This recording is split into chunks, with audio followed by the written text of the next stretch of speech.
Era madrugada de 13 de novembro de 2022 e a pequena cidade universitária de Moscow, em Idaho, estava prestes a se tornar o epicentro de uma das investigações criminais mais perturbadoras da história recente dos Estados Unidos.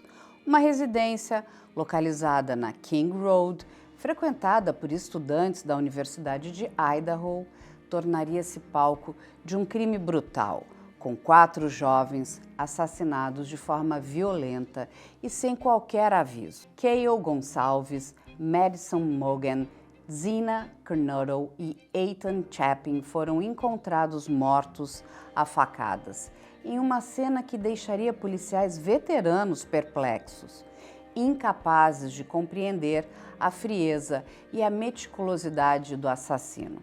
O que chocou os investigadores não foi apenas a violência, mas o silêncio. Nenhum vizinho relatou gritos ou barulhos que pudessem indicar o horror que se desenrolava dentro daquela casa. Eu sou Carla Albuquerque, jornalista investigativa, e você está no IC News, o canal que entrega jornalismo de verdade, com coragem, profundidade e compromisso com a sociedade. Curta esse vídeo, se inscreva no canal, ative o sininho e torne-se um membro para apoiar o jornalismo independente.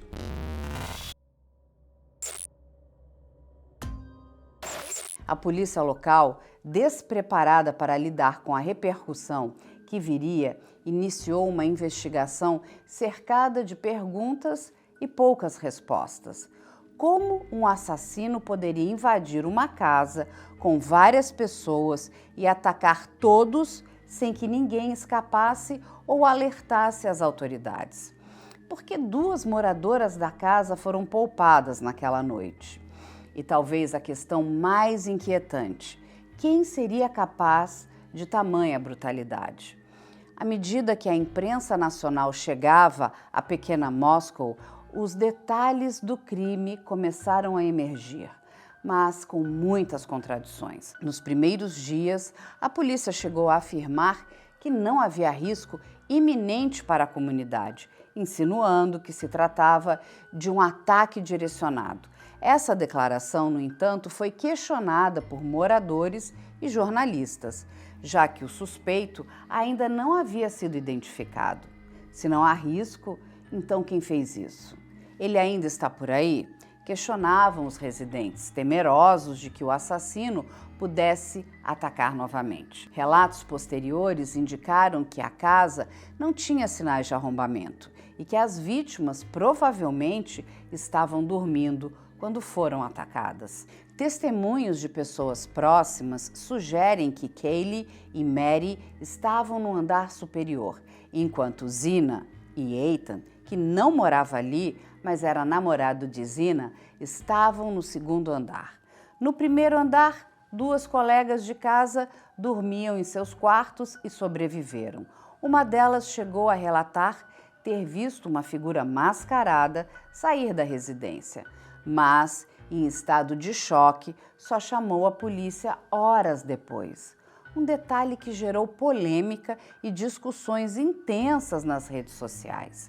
A partir desse momento, cada detalhe da cena do crime se tornaria crucial para os investigadores. A polícia isolou a casa e começou a coleta minuciosa de evidências.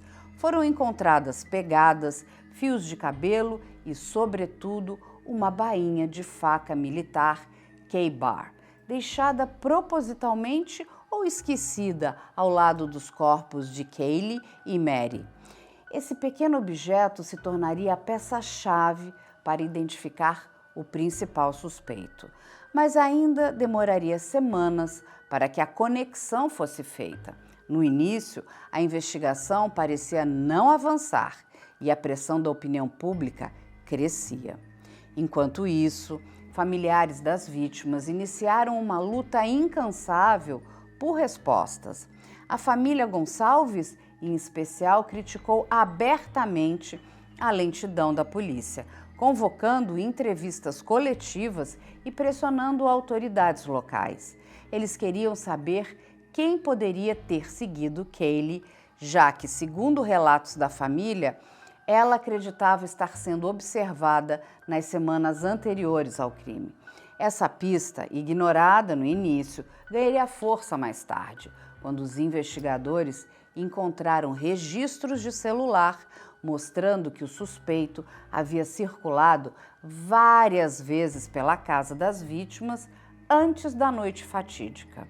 Os primeiros dias de investigação foram confusos, com informações desencontradas e uma enxurrada de teorias online. Nas redes sociais, detetives virtuais começaram a apontar nomes de pessoas inocentes, o que levou o Departamento de Polícia de Moscou a fazer um apelo para que a população não interferisse. O silêncio das autoridades sobre detalhes do caso, necessário para preservar a investigação, só aumentou a curiosidade e a ansiedade do público. Ao longo das semanas, a polícia começou a conectar os pontos. Câmeras de segurança mostraram um carro branco circulando repetidas vezes pela área da residência na noite do crime. Esse veículo se tornaria outra pista central. O público, atento, se perguntava: quem dirigia esse carro? Por que estava rondando aquele local? A narrativa do caso Bryan Kohberger começa, portanto, com uma série de perguntas perturbadoras e um cenário de horror em uma cidade universitária até então tranquila. O que aconteceu naquela casa da King Road não é apenas uma história policial, mas um retrato de como o mal pode se esconder sob a aparência de normalidade. Kaylee Gonçalves, 21 anos, era uma jovem prestes a se formar e iniciar uma nova fase da vida. Descrita pelos amigos como extrovertida, protetora e intensa, Kaylee tinha planos de se mudar para Austin, no Texas, onde começaria um novo emprego em tecnologia. Ela estava apenas de passagem pela casa da King Road, pois havia viajado para Moscou para visitar sua amiga inseparável, Madison Mogan. Mary, como era conhecida, também tinha 21 anos e era o oposto complementar de Kaylee, mais calma, mais reservada, mas igualmente querida por todos. As duas se conheciam desde a infância e eram consideradas quase irmãs pelas famílias. Aquele final de semana deveria ter sido apenas um reencontro de despedida antes da mudança de Kaylee. Zina Kernodle, 20 anos, morava na casa junto com Kaylee e Mary. Estudante de marketing, Zina tinha uma personalidade vibrante e contagiante, sempre vista em festas universitárias ou participando de eventos sociais. Naquela noite, Zina estava acompanhada do namorado, Ethan Chapin, 20 anos, um atleta e estudante da fraternidade Sigma Chi. Ethan não morava na residência, mas era presença frequente, pois o relacionamento com Zina era intenso e estável. O casal havia saído para uma festa no campus antes de retornar para casa naquela madrugada.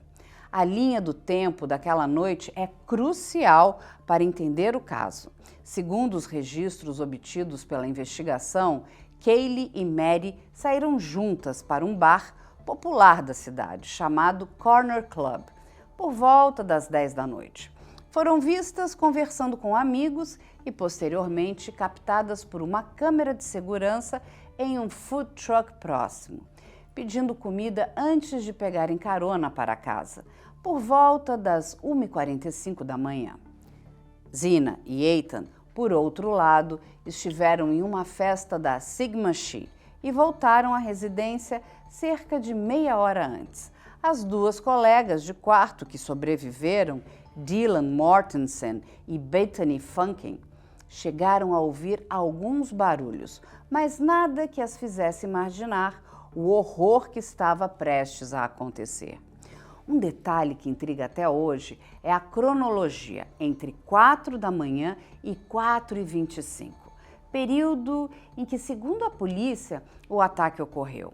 A investigação mostrou que um dos celulares presentes na casa, realizou buscas na internet minutos antes das 4h20, o que sugere que as vítimas poderiam estar acordadas ou que houve uma tentativa desesperada de pedir ajuda. O relatório indica ainda que Dylan Mortensen, uma das sobreviventes, relatou ter ouvido passos pesados no andar superior e uma voz masculina murmurando algo como: "Estou aqui para te ajudar". Ao abrir parcialmente a porta do quarto, ela afirma ter visto um homem alto, vestido de preto e com uma máscara cobrindo o nariz e a boca, saindo pela porta da casa. Em estado de choque, Dylan se trancou em seu quarto e só chamou a polícia horas depois, algo que gerou muitas discussões públicas, mas que especialistas explicaram como uma reação de paralisia típica em situações de trauma extremo. A casa da King Road, palco do massacre, era uma residência universitária típica com 3 andares, amplos cômodos e portas que muitas vezes eram deixadas destrancadas, dado o clima de confiança entre os moradores e amigos próximos. Esse detalhe levantou suspeitas. Teria o assassino entrado por uma porta aberta? Teria ele algum conhecimento prévio da casa? O fato é que não foram encontrados sinais de arrombamento. A polícia acredita que o invasor conhecia a disposição dos quartos e sabia exatamente onde atacar, indo diretamente aos andares onde estavam Kaylee, Mary, Zina e Ethan. As vítimas foram atacadas enquanto dormiam ou estavam parcialmente acordadas, mas não tiveram chance de se defender. Laudos apontam múltiplos ferimentos de faca, indicando que a violência foi rápida e letal. Kaylee e Mary estavam no mesmo quarto, enquanto Zina e Ethan foram encontrados no 2º andar, em uma tentativa aparente de reagir ao ataque. A cena foi descrita por investigadores como chocante e caótica, com a bainha de uma faca K-Bar deixada ao lado das jovens do 3º andar. Um detalhe que mais tarde se tornaria peça-chave na identificação do suspeito. Nos dias que seguiram, o país ficou hipnotizado pela tragédia. Imprensa e redes sociais passaram a dissecar cada detalhe da vida das vítimas. Quem eram seus amigos? Havia conflitos pessoais? Seria um crime passional ou um ataque aleatório? A narrativa oficial, aos poucos, foi mostrando que não havia nada na vida dessas jovens e de Ethan que pudesse justificar tal violência. Eram estudantes comuns, com círculos de amigos normais e sem inimigos conhecidos. O caso ganhou ainda mais comoção porque Kaylee havia publicado fotos nas redes sociais horas antes do crime, mostrando-se feliz, celebrando o reencontro com Mary. Para os investigadores, essa exposição pode ter atraído a atenção de alguém que já as observava. Mas essa é apenas uma hipótese entre muitas que surgiriam ao longo da investigação. Quando a polícia divulgou que 2 pessoas haviam sobrevivido, as perguntas aumentaram. Por que o assassino poupou Dylan e Bethany? Seria porque ele não percebeu que havia mais gente na casa? Ou seria uma escolha deliberada? Até hoje, essa questão permanece em aberto. Alguns especialistas acreditam que o ataque foi tão focado e rápido que o assassino não chegou a percorrer toda a casa. Quando Bryan Kohberger foi preso em 30 de dezembro de 2022, a maioria das pessoas em Moscou e na Universidade de Idaho sequer tinha ouvido seu nome. Ele não era parte do círculo social das vítimas, tampouco alguém associado diretamente à cidade. Mas ao olharem mais de perto, os investigadores perceberam que o perfil de Kohberger revelava algo ainda mais perturbador: O assassino não era um estranho qualquer, mas alguém com obsessão por estudar o comportamento criminal e que, ironicamente, parecia querer aplicar na vida real tudo aquilo que aprendera nos livros e nas salas de aula. Brian Christopher Kohberger nasceu em 21 de novembro de 1994, em Albrightsville, na Pensilvânia. Filho de uma família de classe média, cresceu em um lar aparentemente normal, mas desde cedo apresentou traços de isolamento social e dificuldades de interação. Durante o ensino médio, testemunhos de ex-colegas revelam que Kohberger lutava contra problemas de autoestima, era alvo de bullying e frequentemente se sentia deslocado. Alguns relatos dão conta de que, na adolescência, ele travou uma batalha contra a obesidade, perdendo dezenas de quilos de forma abrupta em busca de aceitação social.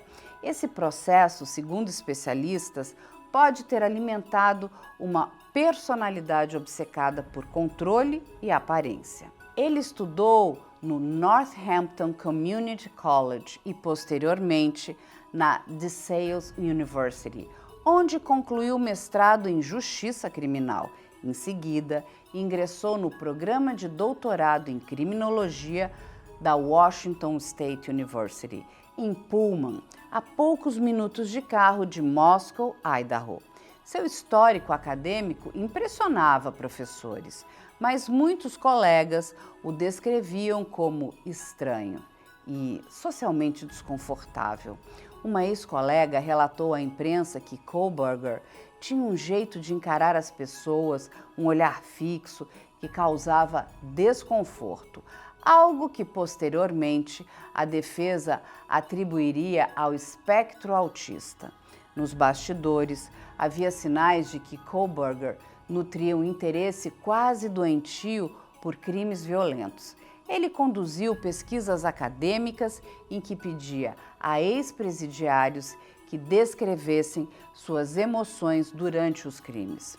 O que sentiam, o que pensavam, como escolhiam suas vítimas.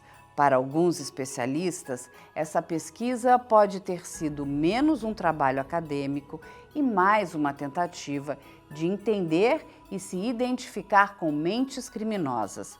Há quem acredite que ele buscava criar o crime perfeito. Pouco se sabe sobre relacionamentos afetivos e não há registros de namoradas ou relacionamentos duradouros. Colegas afirmam que ele parecia desconfortável na presença de mulheres e uma investigação posterior revelou que Kohberger havia sido banido de um bar local após fazer comentários estranhos e invasivos com frequentadoras. Um dos investigadores chegou a mencionar que ele exibia traços de ressentimento contra jovens que representavam o que ele nunca teve: popularidade, aceitação e confiança. Kohberger não agiu de forma impulsiva. Pelo contrário, tudo indica que ele planejou o crime por semanas, talvez meses.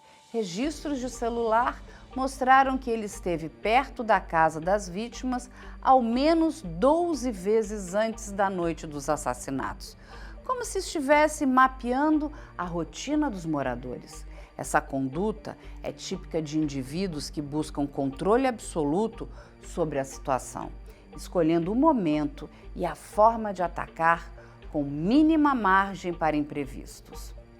É impossível ignorar o contraste entre a vida pública de Kohberger e o crime do qual ele é acusado. Em Pullman, ele era assistente de ensino na universidade e dava aulas para estudantes de criminologia.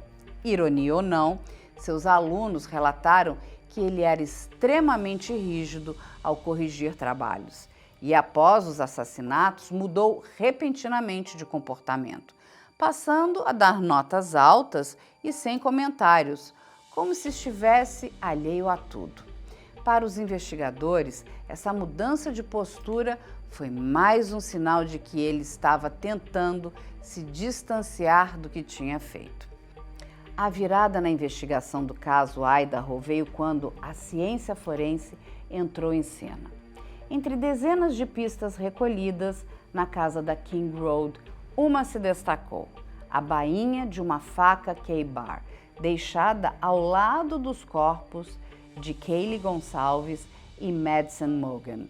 A análise dessa bainha revelou uma amostra de DNA do tipo toque, obtida na presilha metálica do fecho.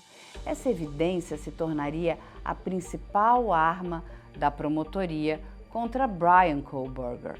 Mas o caminho até identificá-lo não foi simples e levanta questões sobre o poder e os limites das técnicas modernas de investigação.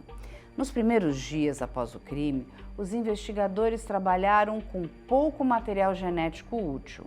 A bainha da faca, encontrada parcialmente sob o corpo de Madison, foi cuidadosamente embalada e enviada para análise em um laboratório do estado. A partir dessa amostra, os técnicos conseguiram gerar um perfil genético parcial, suficiente para realizar um cruzamento através de bancos de dados de genealogia genética como o GEDmatch. Essa abordagem, semelhante à que ajudou a capturar o Golden State Killer anos atrás, envolve comparar o DNA encontrado com amostras públicas ou voluntárias em bancos familiares, localizando possíveis parentes distantes do suspeito. Nesse caso, o DNA recuperado da bainha coincidiu parcialmente com o perfil genético do pai de Bryan, obtido de lixo coletado na residência da família Kohberger, na Pensilvânia. Com essa conexão, os investigadores passaram a mirar Bryan como principal suspeito. A confirmação veio após um mandado para coletar DNA diretamente dele, o que reforçou a compatibilidade com a amostra da cena do crime.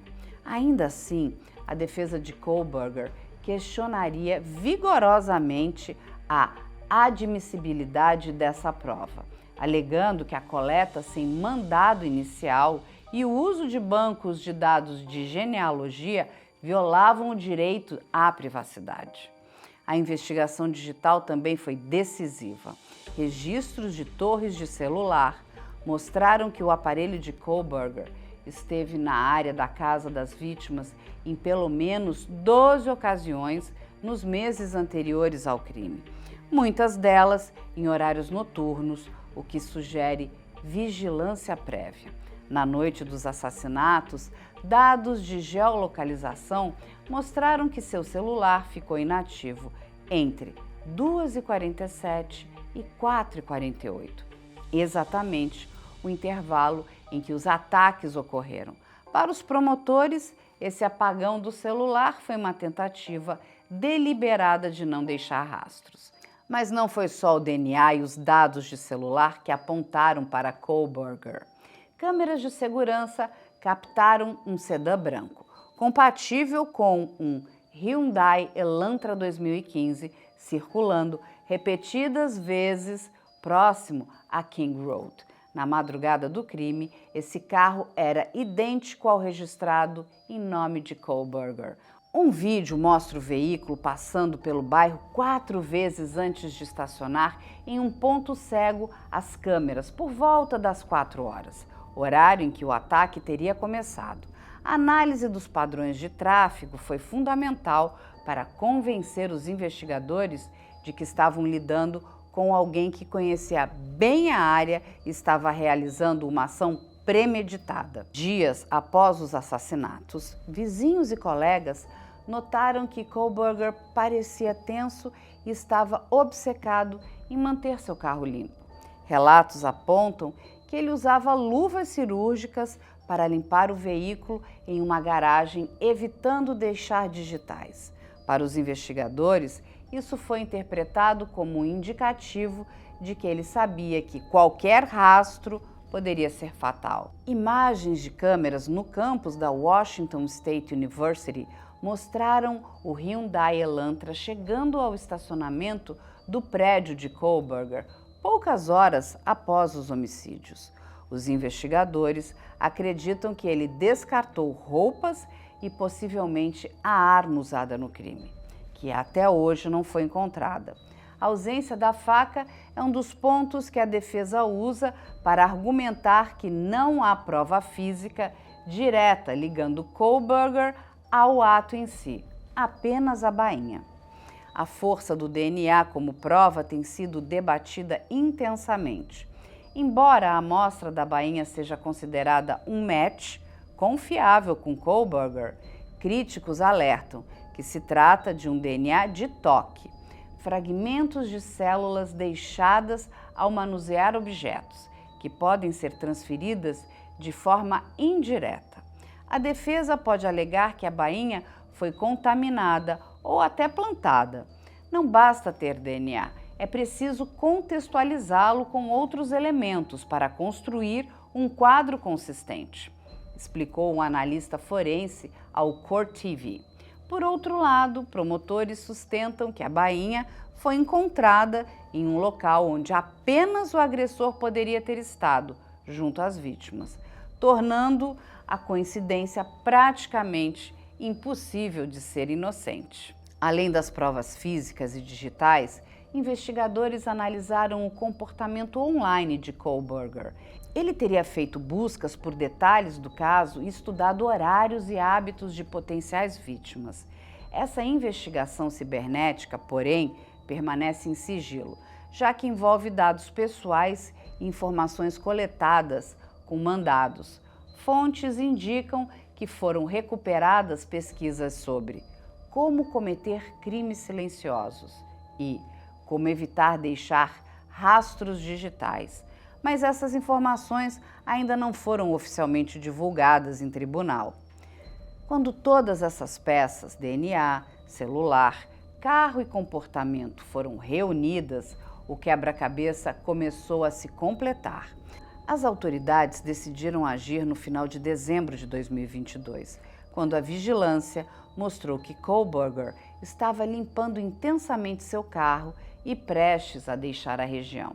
Ele foi preso na casa dos pais, na Pensilvânia, em uma operação do FBI em conjunto com as polícias local e estadual. Com o avanço da investigação e a prisão de Bryan Kohberger, as famílias se dividiram entre alívio e revolta.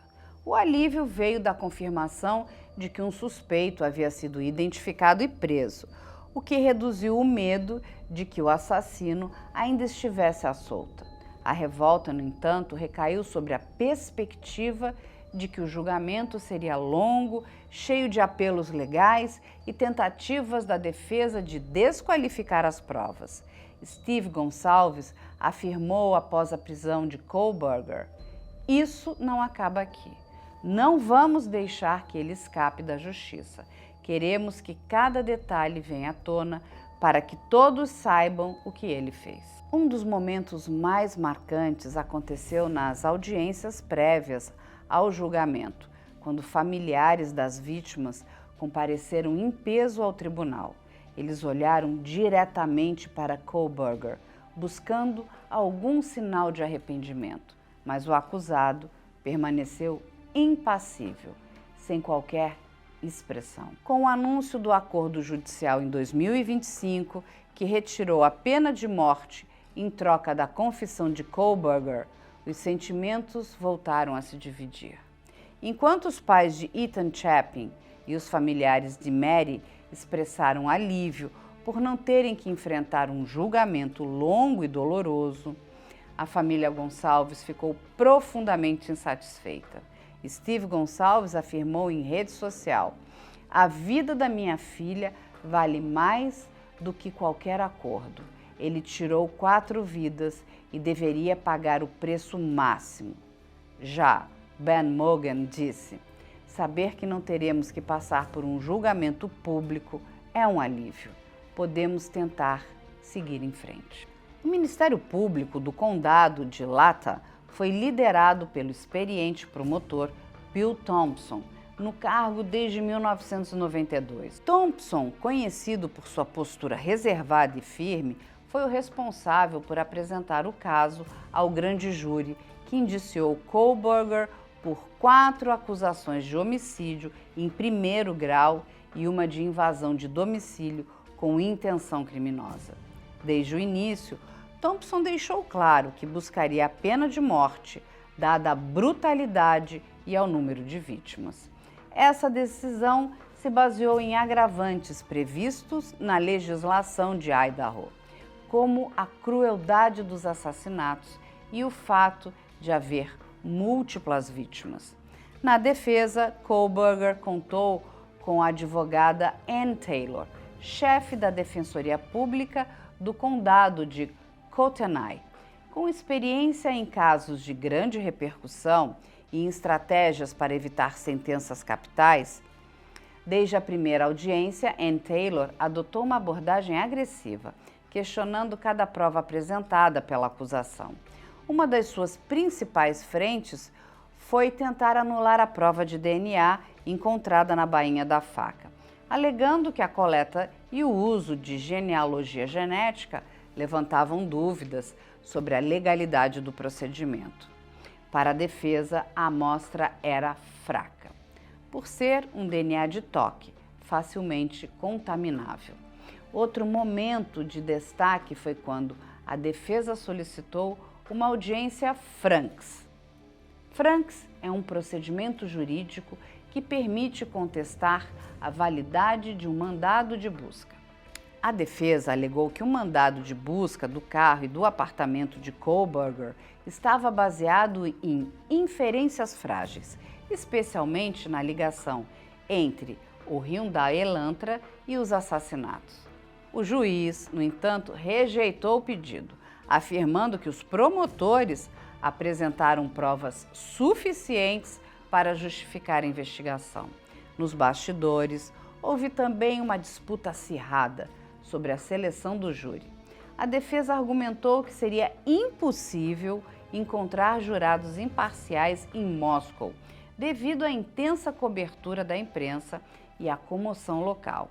Por isso, solicitou a mudança de local do julgamento para Boise, no condado de Ada, o que foi aceito pelo tribunal.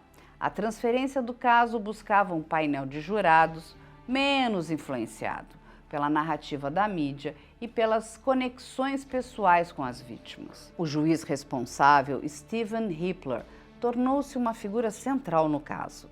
Conhecido por seu rigor técnico, Hippler estabeleceu prazos rígidos para as audiências e, ao mesmo tempo, aplicou ordens de silêncio, gag orders, para controlar a exposição midiática do processo. A tensão chegou ao auge quando foi anunciado que Kohberger, em 2025, se declararia culpado em um acordo que retiraria a pena de morte em troca de prisão perpétua. Essa decisão, ainda que estratégica, gerou reações mistas entre as famílias e a opinião pública. Muitos queriam ver um julgamento completo, com todas as provas expostas, enquanto outros respiravam aliviados por evitar um processo que poderia durar meses e reviver traumas. O promotor Thompson, em uma audiência, sugeriu que Zina Kernodle e Ethan Chapin podem nem ter sido alvos iniciais. Eles foram mortos porque estavam lá, talvez ao reagirem a algo. Isso reforça a hipótese de que o foco poderia ter sido Kaylee ou Mary. Mas essa é uma pergunta que Kohberger nunca respondeu. As redes sociais desempenharam um papel ambíguo na investigação. Por um lado, foram uma fonte de pistas. Vídeos e fotos de câmeras compartilhados por moradores ajudaram a polícia a mapear os últimos movimentos das vítimas. Por outro, se tornaram um terreno fértil para boatos. Detetives virtuais em plataformas como Reddit e TikTok criaram teorias bizarras, algumas apontando inocentes como suspeitos, outras sugerindo conspirações improváveis. Uma dessas teorias chegou a difamar uma professora universitária, acusando-a sem qualquer prova de envolvimento nos assassinatos. resultando em processos por difamação. A cobertura da imprensa foi intensa, com redes como CNN, NBC e CBS dedicando horas a dissecar detalhes do caso. Mas, paralelamente, a desinformação online criou versões próprias da história. Comentários, vídeos e análises de influenciadores geraram um ruído que obrigou a polícia a emitir comunicados pedindo calma e paciência. O caso Bryan Kohberger encerrou judicialmente com a sentença de 4 prisões perpétuas consecutivas sem a possibilidade de liberdade condicional. Mas para as famílias das vítimas e para a sociedade, o desfecho deixou perguntas em aberto, feridas emocionais e um vazio impossível de preencher. Agora chegamos em um momento importante do programa. Você precisa conhecer e apoiar o Instituto Aegis, que está fazendo a diferença com vítimas e com impacto direto na sociedade. Acesse os documentos, relatórios e pesquisas disponíveis no site e nas redes sociais. E se você tem informações ou precisa denunciar, os contatos da produção do IC News e os canais oficiais das autoridades estão disponíveis na descrição do vídeo. Siga o canal Investigação Criminal em todas as redes sociais. Os links estão aqui no vídeo e na descrição. E acompanhe também o nosso parceiro diário, o Além da Notícia, ao vivo de segunda a sexta, às 9 da manhã. Muito obrigada por nos acompanhar até aqui.